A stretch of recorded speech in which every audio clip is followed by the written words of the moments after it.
Bonjour, alors si on devait faire le point sur la Palestine, petit 1, la Palestine a été reconnue par énormément de pays.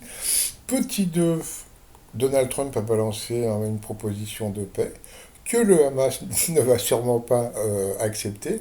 Donc, et moi, ce qui me fait, voilà, moi, je vais vous dire ce qui me fait rire, c'est que les mecs qui font des manifestations contre Israël, pourquoi ils manifestent pas contre le Hamas?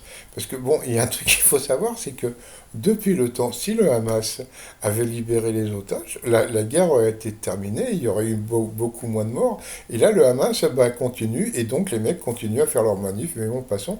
Et puis alors bon, alors vous avez l'histoire de la flottille. Alors tout le monde se moque de la flottille. Pourquoi? Bah, parce qu'ils savent très bien qu'en partant en Israël, ils risquent rien. Donc s'ils étaient partis sur la Chine ou sur d'autres pays du style le Soudan, des trucs comme ça, là ils l'auraient jamais fait. Pourquoi? Bah non, c'est trop dangereux, pas déconner non plus. Bon. Et puis alors hier, donc voilà, c'est le truc le plus rigolo, c'était ça. Alerte! Israël attaque la flottille. Ils ont pas du tout attaqué. En plus, hier ils ont rien fait. C'est ce matin qu'ils ont arraisonné les bateaux. Et puis là, alerte, nous avons perdu contact avec François.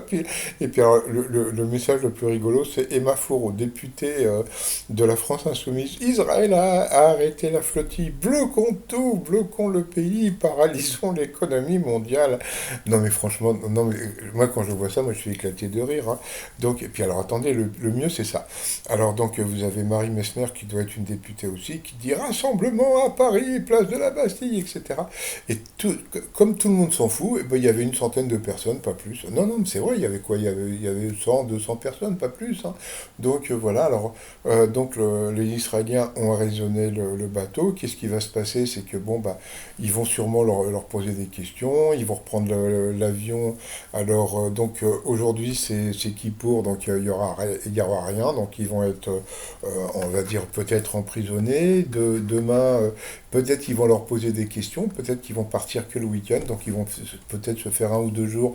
Alors le truc qui est super rigolo, c'est qu'ils vont faire, il y en a qui veulent faire la grève de la faim, et grève de la faim aujourd'hui c'est Kippour, et pour Kippour les gens jeûnent. Donc voilà. Donc en fin de compte, on va, Rima Hassan va faire Kippour, hein, si elle fait la grève de la faim. Donc voilà. Puis alors bon, bah, moi le truc qui m'a le plus choqué dans cette histoire, c'est quoi?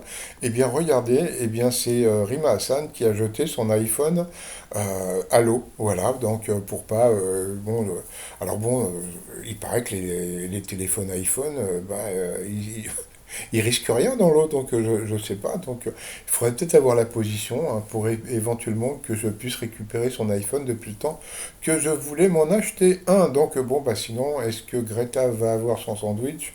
On verra ça à plus tard. Allez, je vous dis à plus tard justement, bye bye.